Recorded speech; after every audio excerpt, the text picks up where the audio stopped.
The new launches are not letting up. And you know what else isn't letting up? The screaming in your face rave reviews about all of these new launches on TikTok. I don't know about all of you guys, but I was raised in the old-fashioned days of beauty YouTube. So because of that, I am seriously missing watching beauty YouTubers sit down to honestly review new launches without pretending like they are absolutely obsessed, like so obsessed they don't know what to do with themselves with every single thing they try from the very first second it touches their face. I miss it so much, in fact, that I decided to just start doing it myself. So welcome back to the series where I give honest, no BS reviews on every single new beauty launch I've gotten my hands on recently with swatches, application footage, and wear tests. Some of these products are newer than others. Others did launch several months ago now, but that's because I really like to take my time testing out all of these launches so I can actually help you to figure out whether or not any of these products are worth your hard-earned money. Because that's the whole point of this entire series. So let's jump into it. I'm gonna scoot up a little closer here. Let's start off with complexion and a new concealer from CL called the CL Tint, no, that's not it. Conceal and Protect SPF 50. This launched in 20 different shades and they sent me two of them, 03P and 04N. To be honest, neither of these shades are quite right for me. I'll show you guys swatches really quickly here. So this is 03P, which is described as a light peach, and this is 04N, which is described as a light neutral, but I definitely think it pulls yellow. So I actually ended up just mixing both of these together to get a shade that was as close to what I need as possible, but even still, again, if it were up to me in picking out shades, I definitely would have grabbed something else. This is one of the thickest and creamiest concealers I've tried in a while. There's this one image that they have of one of the concealers dripping over all of the others, and that to me makes it look quite a bit more liquidy than it actually is. It's really nothing like that at all. Instead of that, again, it's very thick and creamy and almost a little bit like whipped or moussey in consistency. So because of that, I find that it can kind of get pasty quickly and you can easily overdo it if you apply just a little bit too much. It's definitely not the most forgiving formula in that sense. So in order to get this to work for me and not look really cakey and heavy under my eyes, I actually like to apply it to the back of my hand first, pick it up with some sort of concealer brush. The one that I'm using here is the NARS, it actually doesn't say the name. I'm pretty sure this is their soft matte concealer brush. I'll link it in the description box below. I really love this for concealer application, but even still, I always like to blend out my concealer with a damp beauty sponge to finish it up, which is what I did here. When applying it like that, I find it to be easy to blend and work with, but it's something that does dry down pretty quickly, so just make sure that you're not going too slow with the application and blending process. This claims to be medium to full coverage, and you can get it to be medium in coverage. I actually did that at first when I just applied a very, very light layer. You could still see some of my dark circles peeking through, but it's just something that builds up to full coverage so quickly and easily because of the consistency and the texture. And you can get really full coverage with this. So if that is something that you're looking for, especially like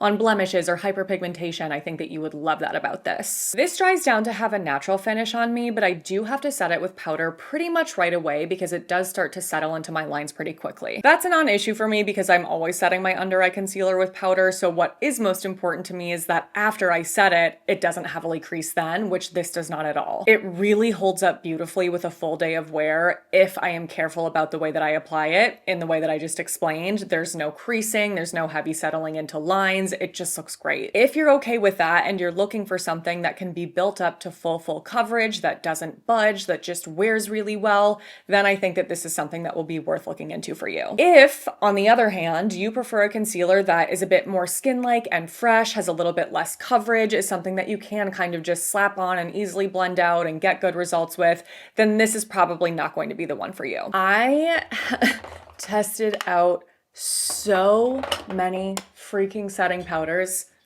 I'm like, Gus. Editor Emily, you know what to do. So many setting powders for this video. Like, this is gonna be the high-end past purchase faves and fails, whatever the heck I'm calling this series of setting powders. So let's start off, oh my gosh, I'm sorry, I didn't mean to blind you, with this, there we go, powder right here. This is the iconic London Velvet Blur Translucent Setting Powder. This is claimed to have a velvet matte pore blurring airbrushed finish, which sounds like perfection, and I would actually agree with for the most part. It certainly isn't something that's like deleting the look of my pores. It's not like a pore blurring primer in that sense, but there is definitely a blurring quality to it. It just kind of gives you that like softly blurred effect, and the velvet matte finish is beautiful. While oil control is not the absolute best I've tried, so for comparison, a setting powder that gives me really good all day oil control even in hotter weather is the Sigma Soft Focus Setting Powder. I'm holding this so weird because I'm trying not to.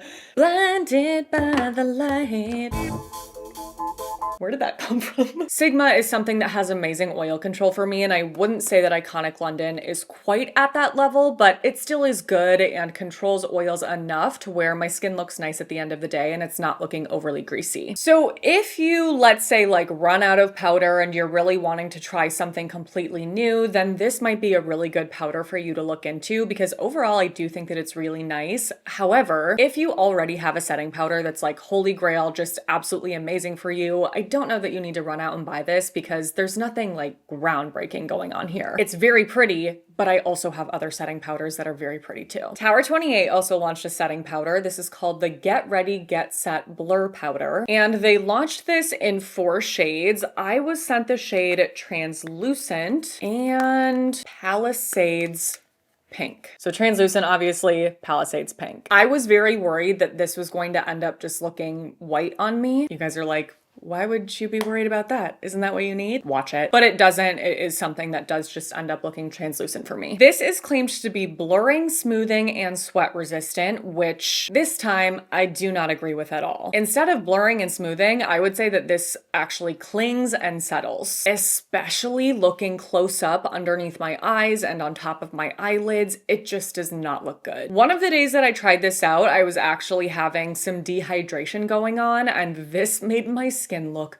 awful. It just clung to all of my dry spots so badly, which I know is going to happen to some extent with any powder that you put on, but this was like extreme. So you would hope that with all that like clinging and dryness, it would be something that would keep you looking matte and oil-free all day long, but that didn't happen. My skin definitely looks shinier than it normally does with my favorite setting powders with a full day of wear, even on days when I didn't have any skin issues going on, when I wasn't dehydrated. Like it didn't perform anywhere near the level that I was expecting it to. And maybe that's not even the right way to say that. It's not like I had like a level in mind. It's just based on the way that this powder was described and the claims. I'm like, this? Are you sure? I just don't like it. I personally wouldn't recommend it, especially if you have dry skin. I cannot imagine this going over well for you. I think that there are so many other setting powders that are light years better. Let's move on to the Makeup Forever setting powder. So this is called the HD Skin Setting Powder, and they launched this in 6 different shades. I was actually sent 3 of them. These are so freaking huge. Like, that is a big honkin' powder. This versus the Makeup by Mario, which we'll get to. Tower 28. So here is the first shade, which is Corrective Rose. Then we have Light Vanilla, which is the shade that was the best match for me. And last is 2.1 Medium Neutral. These are all kind of looking identical in the viewfinder, but hopefully that still helps a little. So this powder is supposed to diminish excess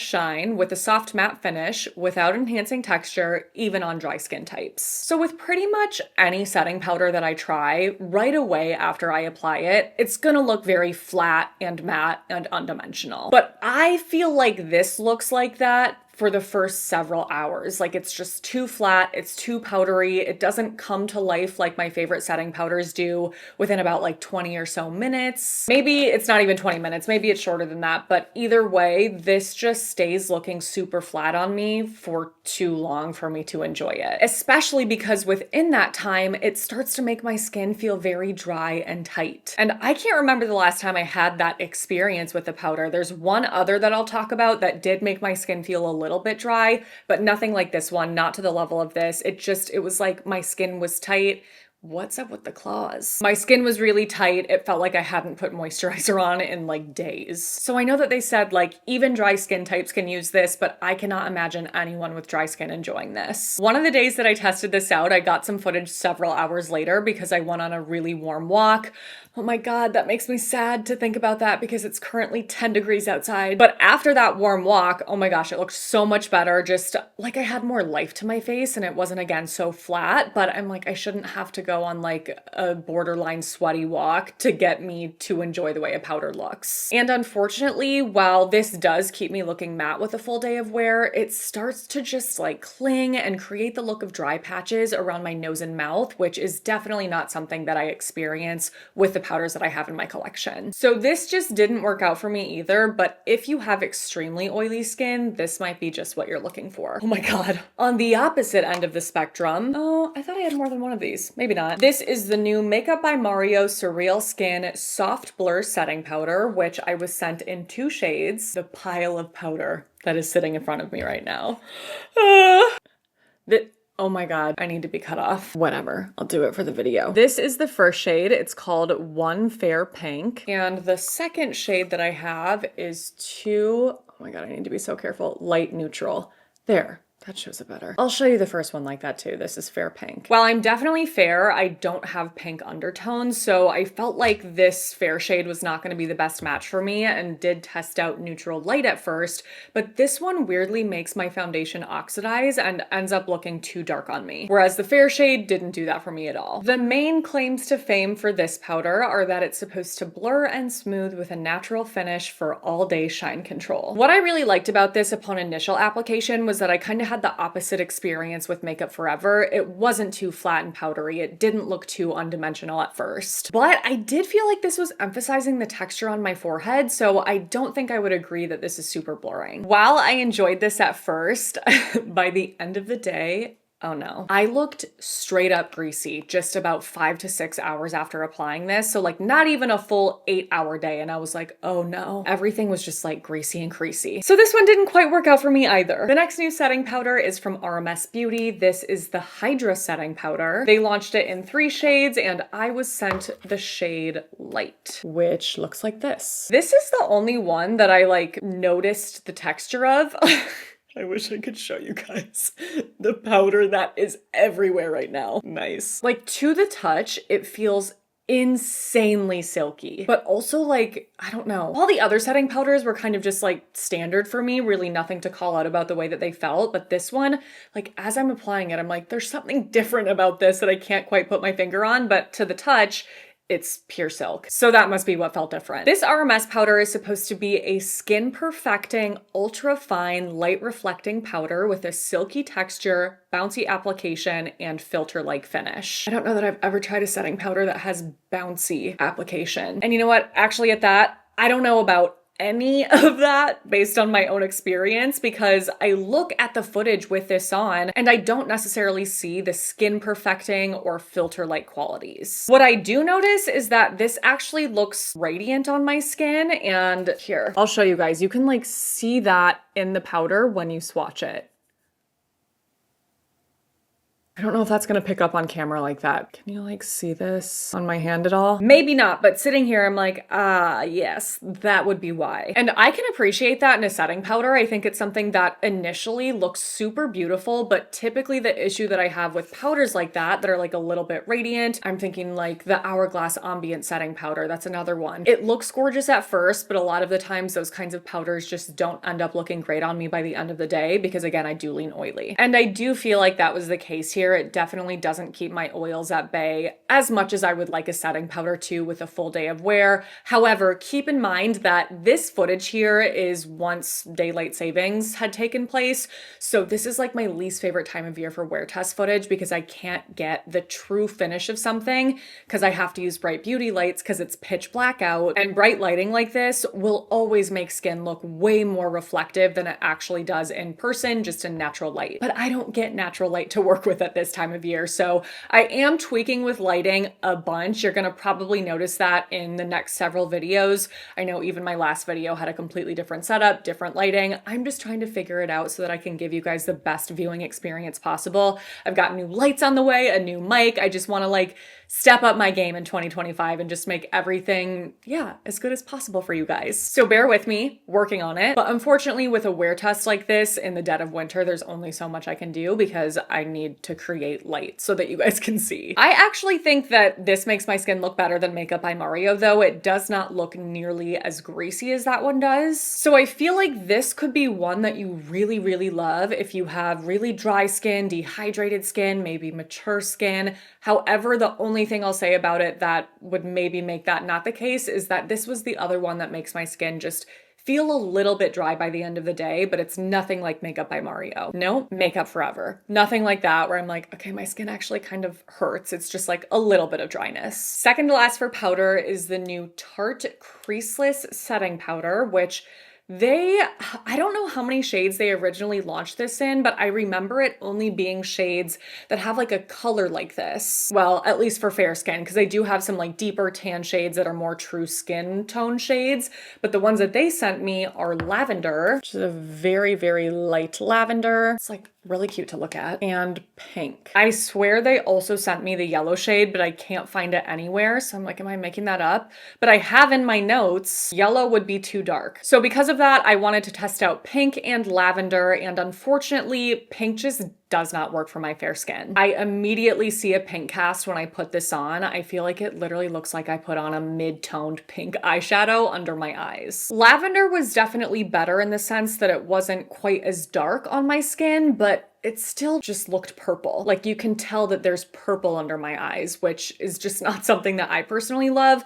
I totally get the idea of using something that's color correcting, but if it's actually truly color correcting and you don't end up looking like you have that color all over your face. Color correcting, not color shifting, you know? I cannot find the lid for this anywhere. I'm going insane. God bless. So because of that, I was not feeling inclined to put these all over my face. I was like, I don't really want like a pink face or a purple face, especially because they also were making my under eye area just look dry. Like, I don't know. I just didn't love the way that this looked. So I was like, there's nothing about this that I love to make me want to reach for it again. And then I noticed that they actually did end up launching a translucent shade after the fact. I think that that still says new on their website. So they didn't originally have that, which I definitely would have tested. But now that I've tried these, I'm like, I don't want to go pick that up because I know I'm not going to love it. Fail again. Last for setting powder for this video, before we move on to other product types, is the new Kosas Cloud Set. What are these? Are they specifically called brightening? Yes, they have 3 new brightening shades in their Cloud Set setting powder. So their Cloud Set powder has been around for a while. They have several shades of those that are supposed to be more of a skin tone match, but they came out with these brightening shades, which include this super light pink called Cloud Set, this yellow shade called Buttery, and this peachy orange called Peachy. Peachy definitely is too deep for me, not meant for my skin tone. I was worried about this just looking a little bit too deep, a little bit too yellow, so I wanted to try out Candy, and this is what I'm talking about for a pink powder that actually ends up meshing with my skin. Obviously, I know I'm like just speaking from my own experience as someone with really fair skin, but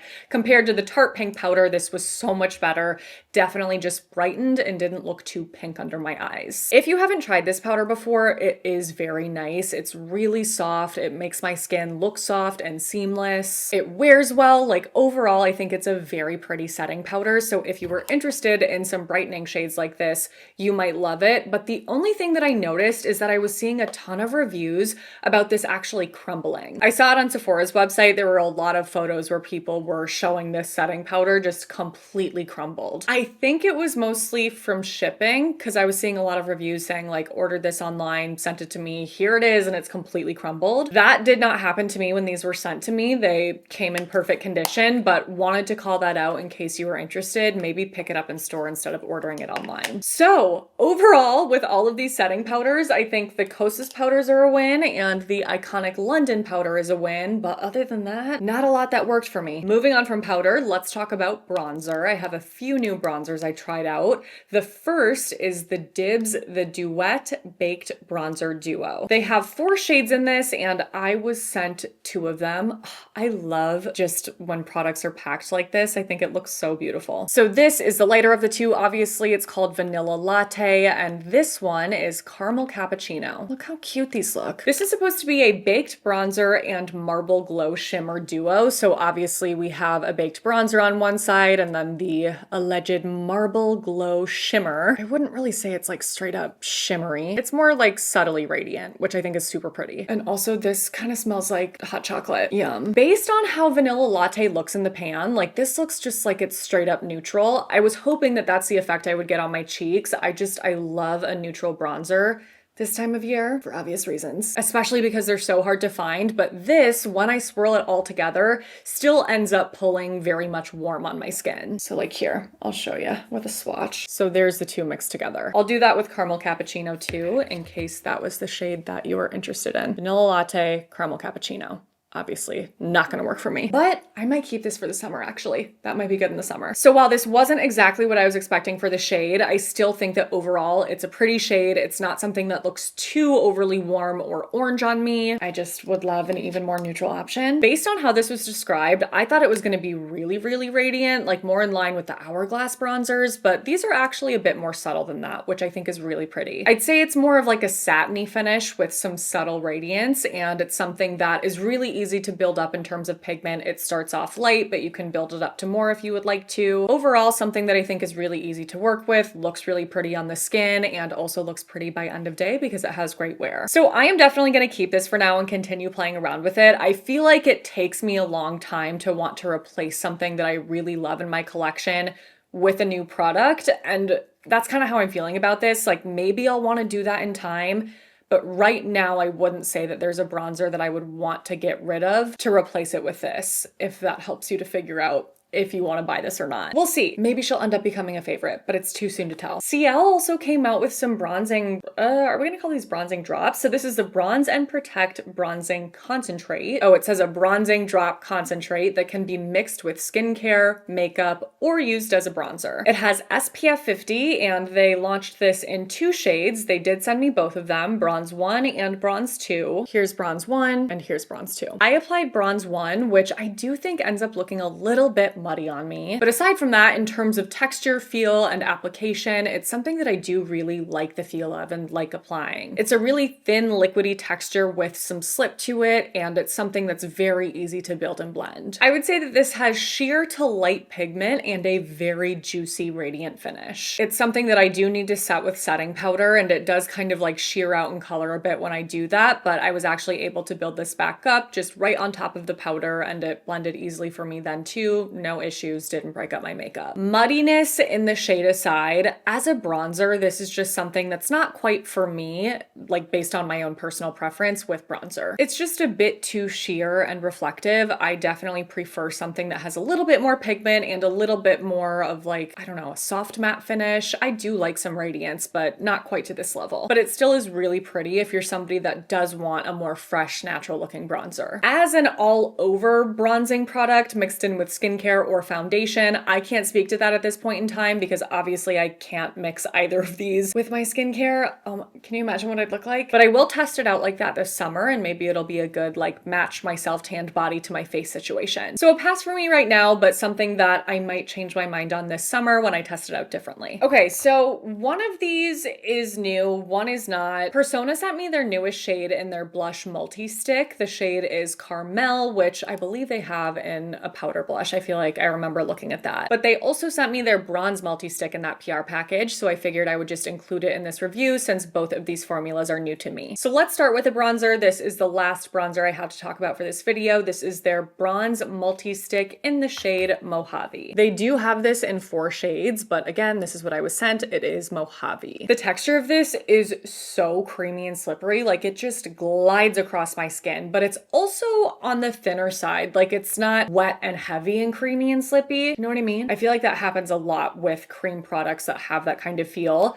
but this one isn't. It's like so slippy while still being thin. I love that. So no surprise, it's super easy to apply and blend and build up. I feel like the level of pigment is perfect with this, like enough pigment to where it's not too sheer like the CL for me, but not too much to where it's something that just looks over the top. If you don't set this with powder, the finish is very glowy and very dewy, definitely too much for me personally. So it is something that I set with powder, and then obviously when I do that, that intense dewy finish gets toned down. And this one is actually pigmented enough to where I don't even need to rebuild it on top of powder. So I love that because I feel like that is something I will often have to do with a cream stick bronzer, not just, why did I say stick? Any sort of cream bronzer or blush. I feel I often have to kind of like rebuild the pigment once I set it with powder. So it's something that is great to work with, looks great upon initial application, and also has great wear. Overall, it's a very nice cream bronzer. Do I like it better than nude sticks? No, but I will keep it to maybe do some sort of cream bronzer showdown in the future. Moving on to blush, we have the Persona Multi-Stick Blush in the shade Caramel. So they have 2 new shades of this for 7 shades total now. Here is what Caramel looks like, which is definitely not quite the right kind of shade for my fair skin. It's just a bit too warm. So I actually thought upon using this that this was the exact same formula as the bronzer. They say that they think of it as a sister formula. They say we took the same buttery smooth as silk glide of the Dreamstick bronzer and made it slightly more buildable for a customizable flush. I didn't really get that. I feel like it's like just as pigmented. I don't know, but overall, same sort of, like they said, smooth as silk buttery glide. And pretty much the exact same experience as with the bronzer in terms of how it looks,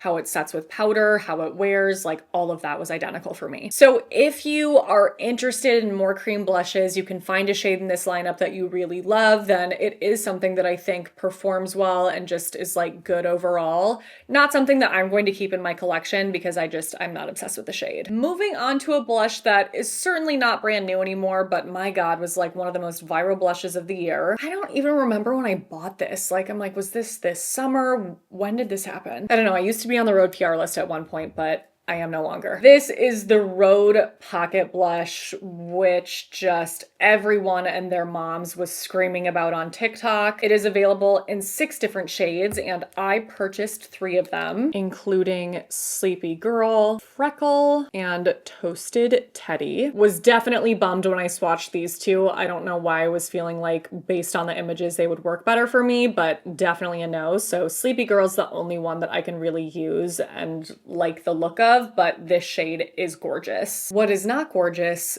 is this packaging. I absolutely hate it. I want to be able to store things easily. Like, for example, these blushes right here that are part of my personal collection. These are all nice and sleek, not overly chunky. Like, this is all good. This, I mean, yeah, no, 2 of them wouldn't even fit. So that drives me nuts. Pocket blush is an interesting name because I don't know about you, but this is the absolute last thing I would want to stick in my pocket. Is this why I got taken off the PR list? Similar to Persona, the texture of this is super slippy, super creamy, just glides across the skin. I actually feel like even more so than Persona. Persona comparatively is like maybe just a little bit stiffer, but same kind of experience. And to the touch, it honestly feels like almost a little bit oily. Like, this feels like it has facial oil in it a little bit. But thankfully, that's not really something that translates when I'm applying it or looking at the finish of it on my skin. It's super easy to apply, very easy to build up and blend out. It doesn't feel like really any type of way on my skin. There's nothing about it that I notice sitting on my skin. And the finish isn't oily. It's more of just like a juicy skin finish, and it's super pigmented. It's also one that I don't need to rebuild at all after setting it with powder.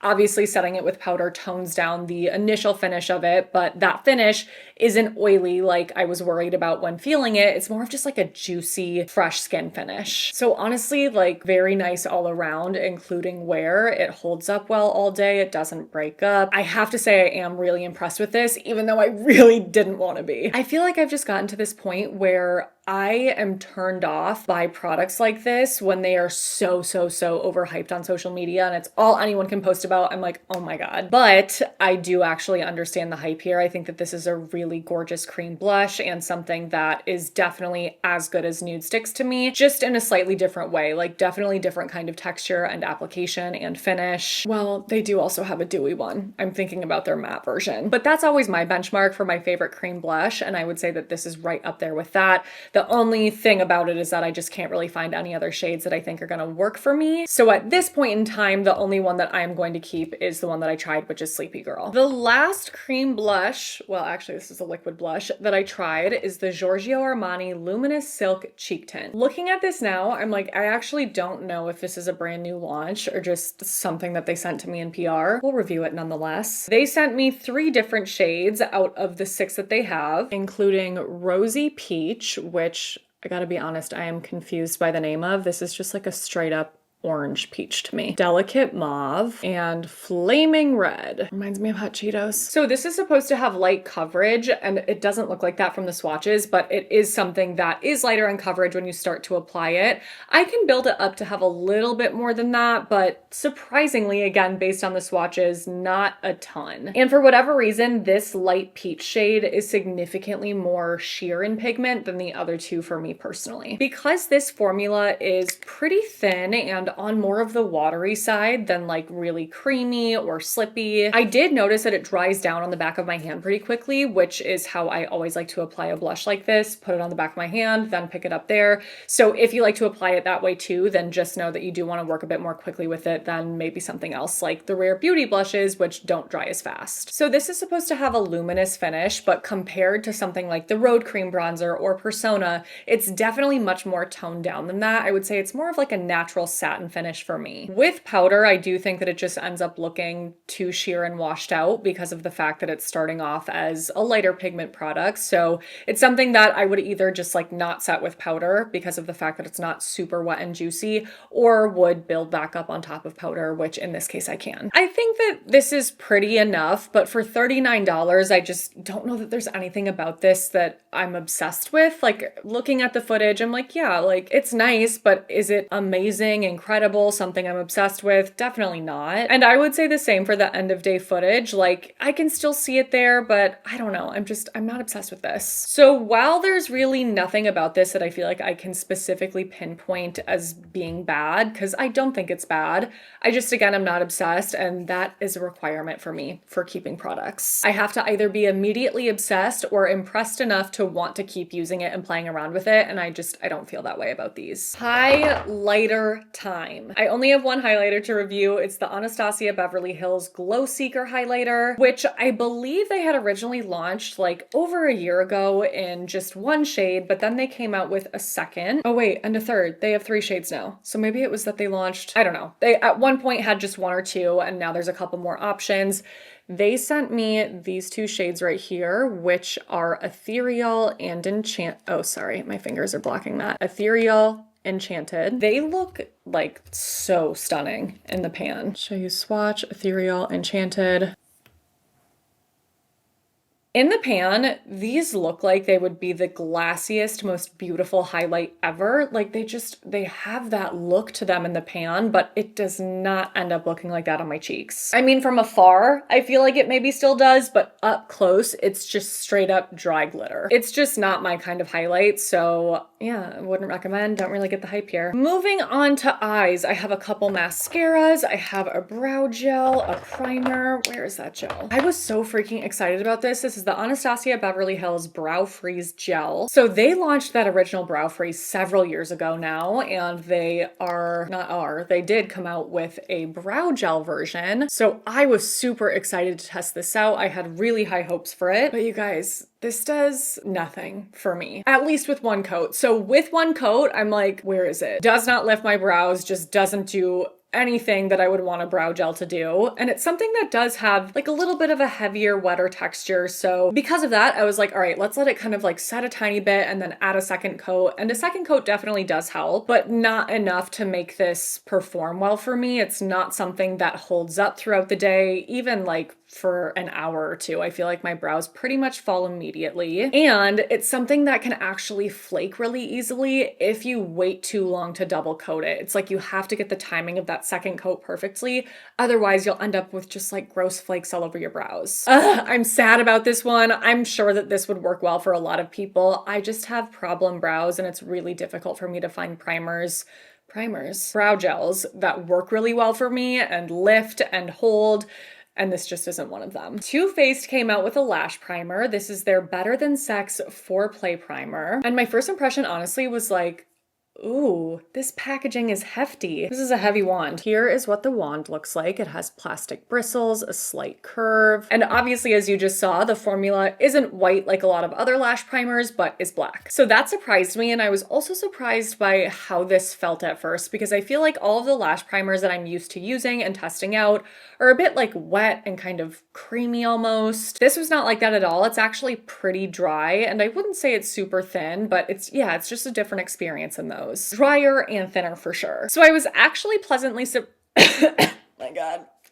As I was saying, I was pleasantly surprised by how much I actually liked the look of this. It's something that looks really wispy and I love that about it, but I don't feel like I get as consistent length and volume with this as I do the Lancome primer, which is like my holy grail. This does wear well. It's something that, doesn't give me issues with flaking or smudging or anything like that with the mascara that I pair with it. So if you haven't found a lash primer that you're obsessed with and you do really love that wispy effect on the lash, then this is one that would be worth trying out.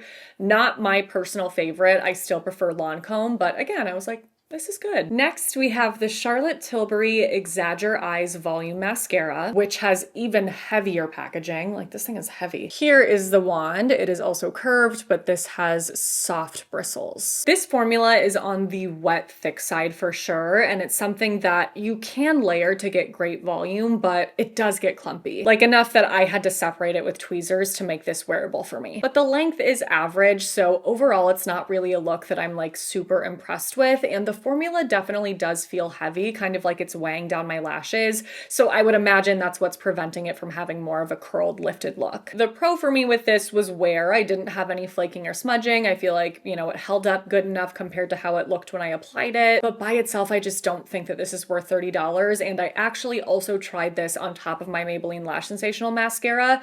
That is something that I really love to do to add volume if the mascara is good and does a good job.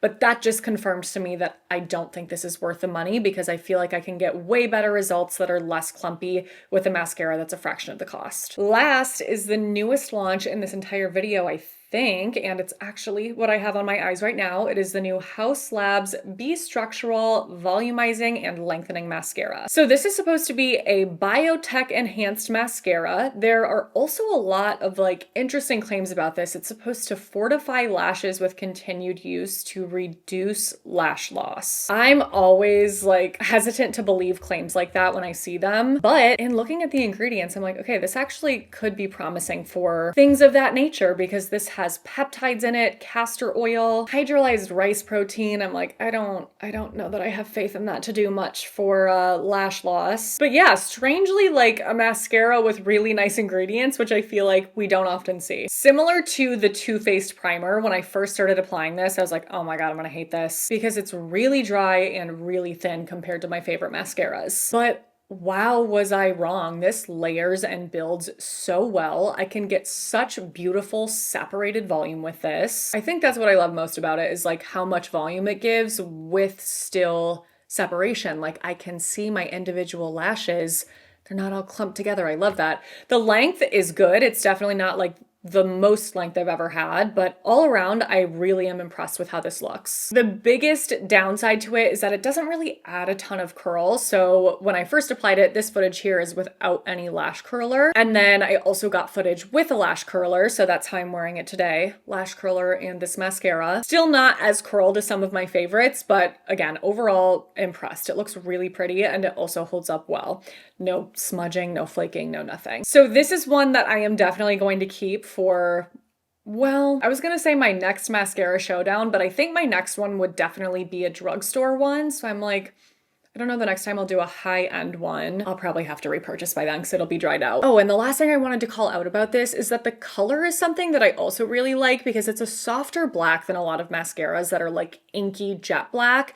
This is just softer, so it's a bit more wearable for me. House Labs, man. I don't know who's formulating their products or who's coming up with these concepts, but they continue to put out some really impressive stuff. Dun, dun, dun, dun, dun, dun, dun. Lips. You guys know I have a sick obsession with lip products, so I am really excited that that is what is taking up the rest of this video. So many new lip launches. And if, as you are watching this footage of me applying these products while I am talking about them, you're wondering if I am okay, and my lips are okay after getting all of these swatches, the answer is no. Don't ask me why I thought it was a good idea to get footage of all of these on the same day. Like, why? I think sometimes in my head, I think like, oh, it'll help if I'm not like having to pause before I film to get footage of something, like I'll just do that later.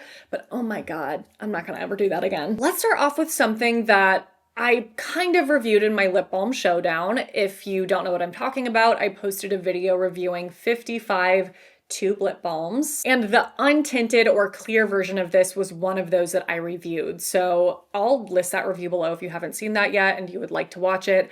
Everything that I reviewed in that video was untinted, but there is also a tinted version of this. This is the Peach and Lily Collagen Cushion Peptide Lip Balm. The shade is called Sheer Peach, and it's a very bright peachy coral with sheer to light pigment that I thought I was going to absolutely hate. Like even after swatching this, I was like, uh-oh. But it's not awful. Like I could actually see how this would look nice on people that have a very different complexion than me. It's just not for me. And also not for me because it smells and tastes identical to candy peach rings.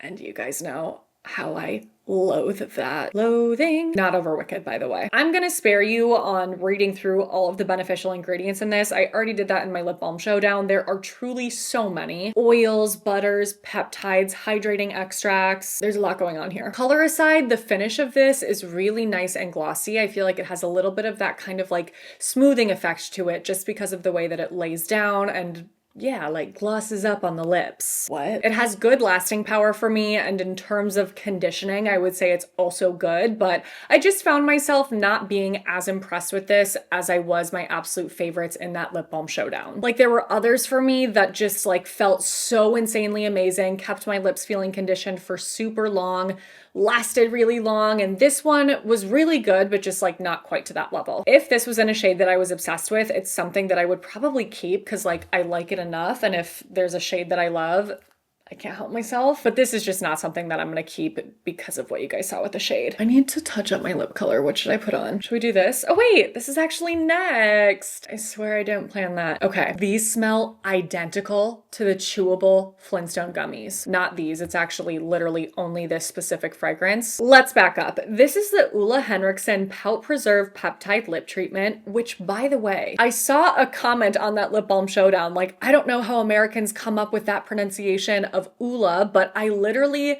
Googled it and looked it up and watched a video of Ula himself saying his name and how to pronounce it, and he said Ula. Well, I mean, it sounded a lot prettier than that because he has a beautiful accent, but that's what he said, so that's what I'm sticking to. So you guys know that I love, love, love the Ole Henriksen lip treatments. It was actually one of the winners of my lip balm showdown. I just think it is, oh my God, so good. So I was so excited when I saw that they launched what they are calling glimmers, so cute, which are basically just their lip treatment with some glitter added to it. And they did that in 3 different shades.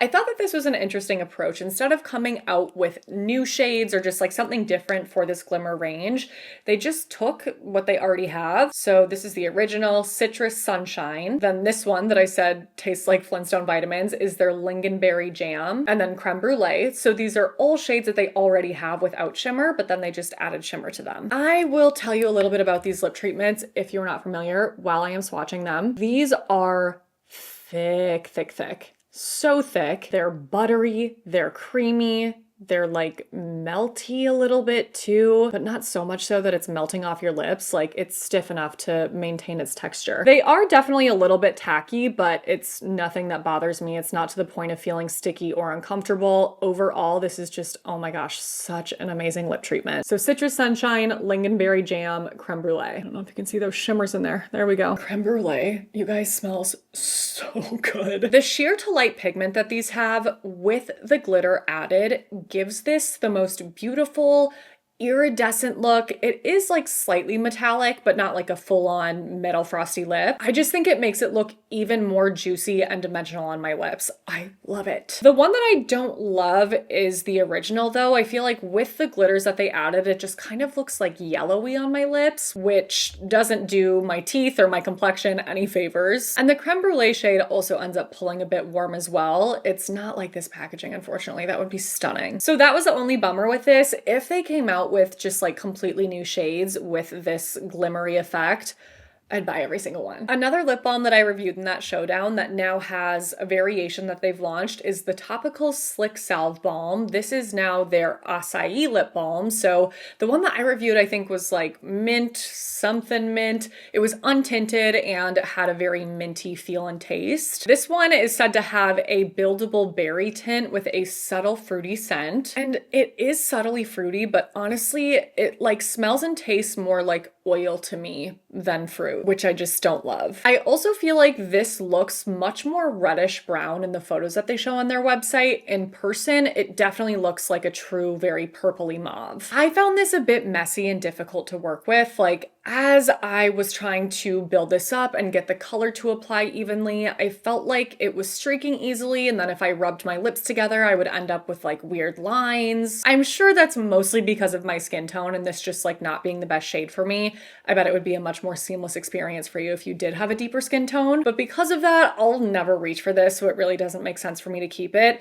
If this is a shade that would work for you, then it's something that I think is so gorgeous at first. It's like drippy looking on the lips. It makes your lips look really smooth. It's like glassy line deleting level of smoothness, and it's nice and thick. It is something that does end up feeling pretty sticky though. Like as it fades, it just fades to kind of feel sticky. So that is the only downside, but other than that, I think it's really fun to apply and wear at first. Next up, we have the new Buxom Full On Lip Glow Balms, which is supposed to be a plumping lip balm. They did send me all 8 shades that they launched, so I will show you swatches of these. I'm honestly like kind of confused by the shades. I feel like they look better in the viewfinder than they do in person. They're quite like bright and pastel and just like not super flattering. This one is Coral Crush. This one you can barely see. It's Rosé All Day. Then we have Raspberry Glaze and Peach Smoothie. These last 4 shades are definitely much more flattering in my opinion. So we have Dolly Delight, Cherry Popsicle, Cinnamon Kiss, and Blackberry Jam. These have a super thin texture that honestly have zero conditioning properties for me. It doesn't feel dry in the tube, like to the touch or even when I'm first applying it, but once it's on and settled and I like rub my lips together, it really just feels dry and thin. And the texture is also not smooth. It's like almost giving sandpaper a little bit. It has sheer to medium color payoff and a sheeny finish. And I applied the Blackberry Jam shade, which I feel does not look even on my lips at all. It's definitely a little bit splotchy. If that's not enough to convince you to not buy these, it has a minty tingling sensation, but I get zero plumping effect, and it tastes bad. Like it tastes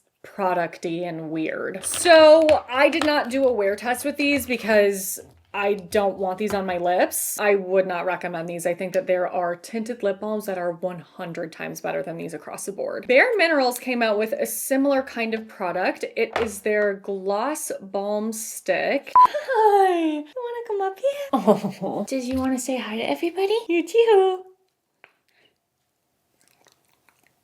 I love you so much. Mommy will be done soon. Oh, don't lick the lipstick swatches. Don't lick those.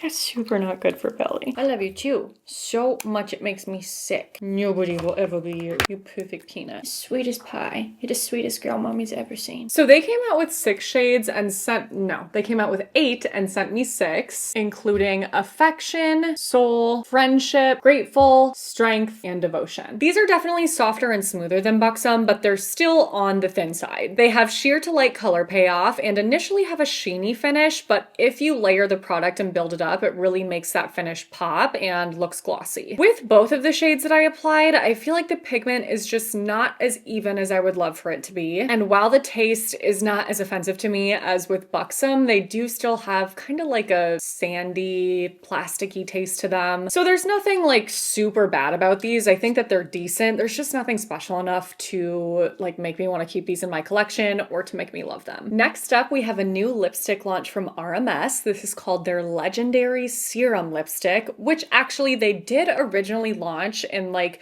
more colorful shades, and then they came out with this collection, which is called the Nudes. Oh, you smelled it? You do? Why don't you tell mommy you can smell the lipsticks? What do you think? What's this? So the 5 shades are May, Jane, Eve, Pamela, and Naomi. So this is supposed to be a lipstick, lip serum, lip stain hybrid with 8 hours of hydration. I'm like, how can you be all of those things, but also like, I want that? And I have to say, I do really love how this feels while I'm applying it and while I'm swatching it. It has this really velvety texture that feels nice, but once it dries down, it does just feel dry on my lips, and it's not something that, it certainly doesn't feel hydrating for 8 hours. It doesn't even feel hydrating when I first apply it. It's not conditioning at all for me. This is highly pigmented, and I would say has more of like a semi-satin to matte finish. In the images on their website, it looks to be more satiny than I actually feel it is. It's not completely flat, but just like not quite that same effect. The other things that I feel are like different from what they claim or show on their website are the smoothing effect and the staining effect. I don't feel that this smooths my lips at all. I actually think it kind of emphasizes my lip lines a little bit, which, you know, a lot of cream lipsticks do. So it's not to knock that, but it's like,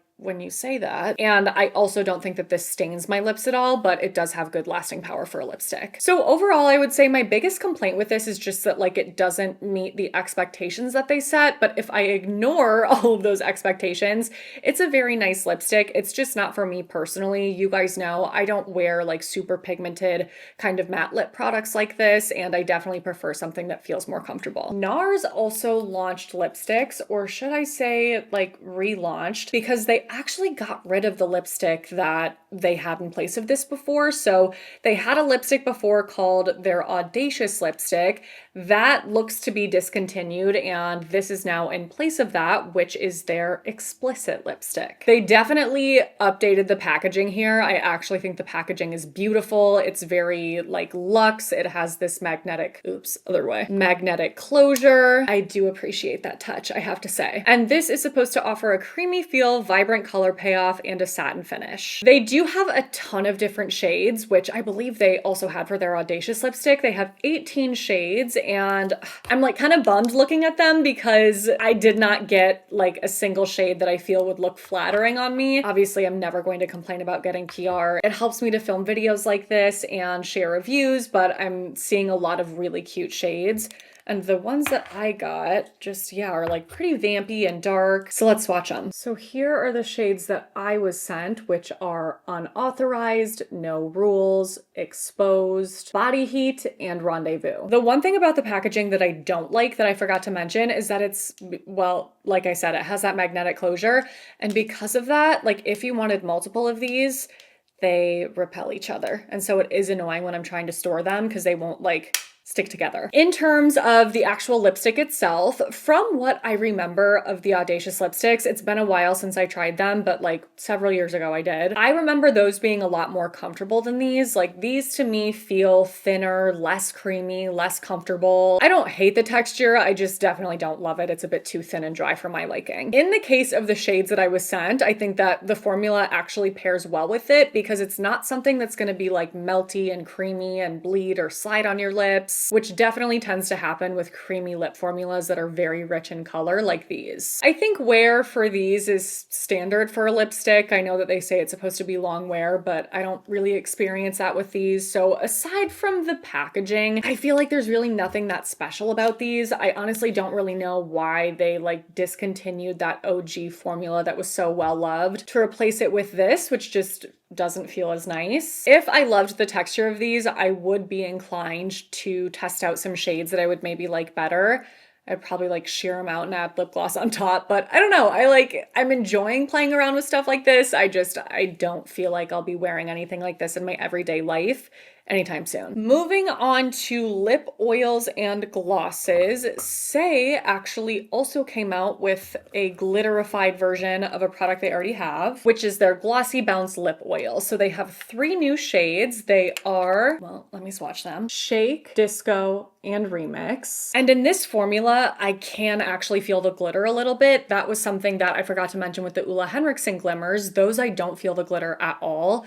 You do a little with these, but it's not like awful or uncomfortable. Aside from the glitter, the original texture of this lip oil is something that feels really nice at first, but unfortunately just like goes pretty thin on me pretty quickly. It doesn't leave my lips feeling conditioned for very long. It doesn't last very long. And the taste and smell is super off-putting. It's just like straight up vegetable oil to me. Well, I don't know the last time I smelled vegetable oil, but an oil, a cooking oil. While these sheer shades are definitely pretty, with the glitter, I feel like I don't really get the effect that you would hope to get with glitter. Like I feel like the finish just looks a little bit sheenier versus, again, with the Ulla Henriksen, which I felt just looked so gorgeous and like dimensional and iridescent. I actually went and held up my iPhone flashlight to it because I was like, am I missing something? And then I could see the micro glitters and I was like, oh my gosh, that looks gorgeous. But without a flashlight shining on my face and just from a normal distance, again, I don't really feel like I get that glitter effect. At least how I would hope to, especially compared to, should we talk about this next? These new Ami Colé lip oils, which, oh my God. So this was supposed to be a limited edition,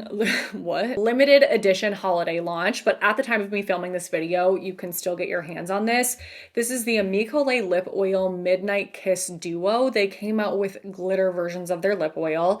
You guys know I am addicted to the clear lip oil that they have. I have gone through an insane number of tubes of that. So I was freaking when I saw this. They have one in silver glitter and one in gold. The silvery shade is After Hours and the golden shade is Magic Hour. These are so diamondy and amazing. I am obsessed.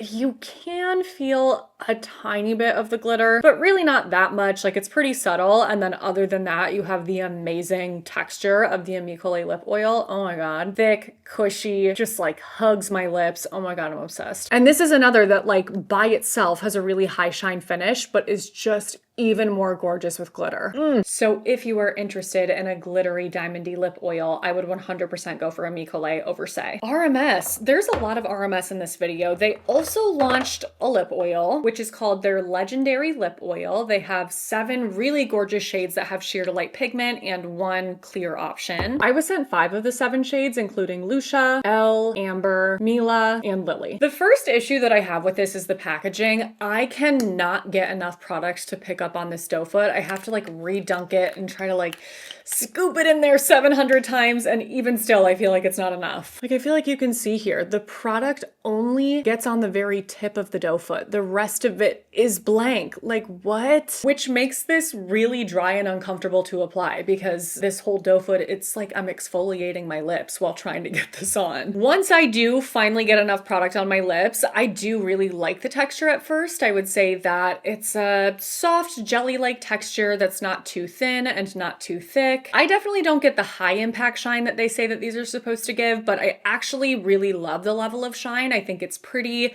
a bit more subtle than kind of like my wet, drippy, glossy look that I also love. It's more of like a moderate glossiness, and I think it just looks really pretty and juicy and fresh without looking over the top. But this is something that just doesn't condition my lips at all. Like even from the second that I put this on, it's like I like how it feels, but but then I rub my lips together and I'm like, my lips feel dry while I am wearing this, which doesn't happen to me a ton with lip oils. Like I feel like there are a lot that feel really nice while you have them on, but then they fade quickly and you're like, my lips feel drier than they did before. That, I mean, does still happen with this because it fades really fast for me and then my lips don't feel conditioned, but literally while it's on, I'm like, why do my lips feel dry? So this one was sad for me because you guys know I am such a huge fan of so many products from RMS. I think that their blushes are gorgeous, their bronzers are gorgeous, their luminizers are beautiful. So I had really high hopes for a lip oil from them, but this just disappointed for sure. Lunar Beauty came out with 2 new lip oil shades, which I wanted to include because if you watched my lip oil showdown from 2 years ago,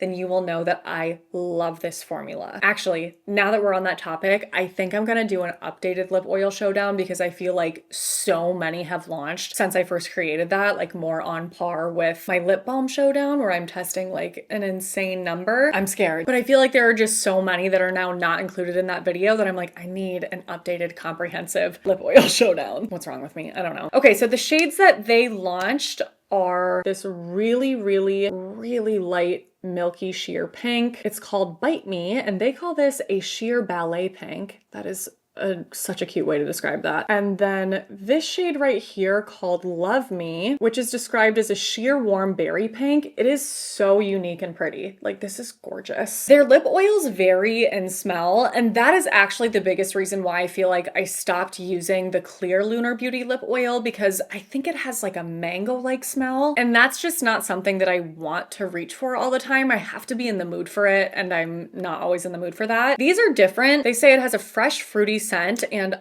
oh my God, I cannot for the life of me figure out what this reminds me of, but it's like some sort of sour candy. What is this? It's fun. I like it. But again, it's not something that I'm going to want to reach for all the time. I can't figure it out. It's like, I'm telling you, some sort of sour candy. But I wanted to include these in case this is a lip oil formula that you really enjoy as well and you're interested in some new shades. Too Faced came out with this Kissing Jelly Gloss a while ago now. I don't know if that was this summer or even longer ago than that.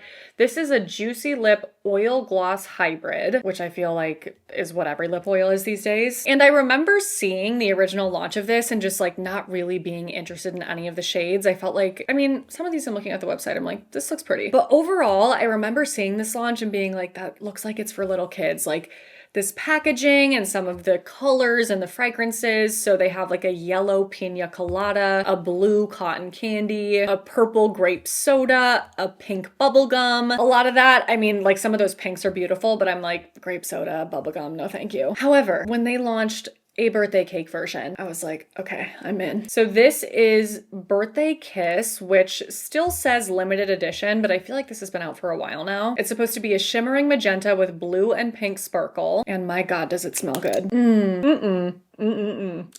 So again, kind of like a shade where it's like, was this made for kids? Please hold. I want to put this on to get the full birthday cake experience while I can. Yeah, I mean, in person, I'm like, I don't want my lips to look purple like this. This has a thinner jelly texture. You can build it up to make it feel cushy, but you do have to apply several layers to get it to feel that way. I can feel the glitters in this one a little bit, but again, it's nothing bad. And I like the feel of this when it's built up. It kind of has that like slick effect. It has really good shine when it is built up. If it's not, it's kind of mid. And I would say the lasting power is average to good, like nothing super long lasting here. But I've definitely tried lip oils that feel much more conditioning and last even longer than this. So because of that and the fact that I don't love the color, even though I love the smell, I would say it's passable. Last but not least, we have a new shade in my absolute favorite lip gloss. It is the Lawless Forget the Filler lip gloss. It's supposed to be lip plumping, line smoothing, and boy is it, because it's super thick, just like juicy on the lips. So they came out with a new shade called Velvet Daisy, which really piqued my interest because if you know me, you know that my absolute favorite shade in this gloss is Velvet. So this is supposed to be a hybrid of 2 shades that they already have, Velvet and Daisy. And they describe it as a rosy pink, but I could not agree with that less. This is like a light, bright, warm, almost pastel pink that I think looks so hideous on me. Oh my God. I think that Velvet is not only a prettier shade, but is 100 times more flattering and more skin tone friendly. I just feel like they have so many shades like this. Like I've tried several of their lighter, pinkier shades, and they all give me that same kind of experience where I'm like, God, that's light. So not one that works out for me, but that's okay because there are several other shades from Lawless that I already love that are sitting right here next to me. So I don't need another shade from them in this formula, but like I'll always try it because I love it so much. Oh wait, I forgot to include this in the lip balm portion. This is the last product in this video that should have gone earlier, but I want to still include it.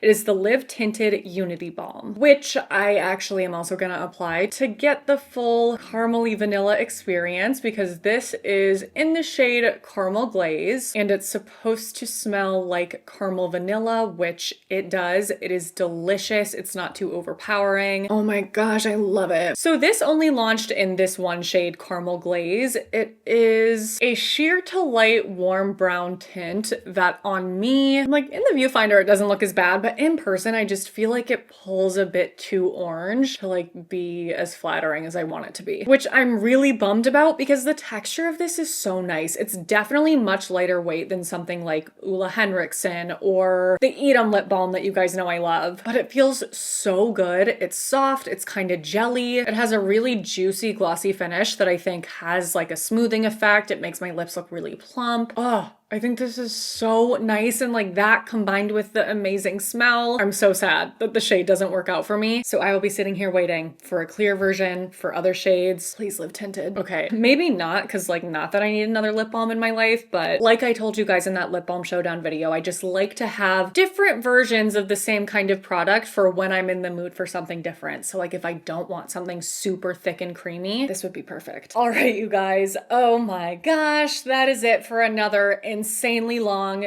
just really way too big review of all of the new beauty launches that I have been testing out over the last several months. And honestly, I'm excited to put this one behind us because I feel like, I mean, I had to get it out of the way since I had all of these products I'd been testing and footage I'd been accumulating, but there wasn't a ton here that I was really excited about. So I am hoping that in the next video, there are at least more launches that I'm like, oh, I can't wait to try that. But in the meantime, I hope that you still enjoyed this and found it helpful. If you had been eyeing any of these products, let me know in the comments below if you were going to pick anything up after watching this, if you were wanting to, but now you're not going to based on my review. Also, let us know if you've tested out any of these products and had a totally different experience to me because that happens all the time and that's what makes beauty fun. If you'd like to see more videos like this from me, it would really mean so much to me if you could give this video a thumbs up, click on that notification bell, subscribe to my channel if you haven't already, and send my channel to a friend if you are so inclined. All of those things really help to support this channel because it basically indicates to YouTube that like, yep, this is good content that you should push out to others. So thank you so much for your support in doing those things. It means more than you know. I love the freaking heck out of you guys. Thank you for watching my videos. Make sure to stay tuned for my next one because that will be up next Sunday. Right now I am on every Sunday upload schedule, and then any other time that I am able to fit in another video when my upload that week is not insanely long like this. But as of right now, I am uploading every Sunday, so make sure to stay tuned for that. And until then, I hope you have a great week.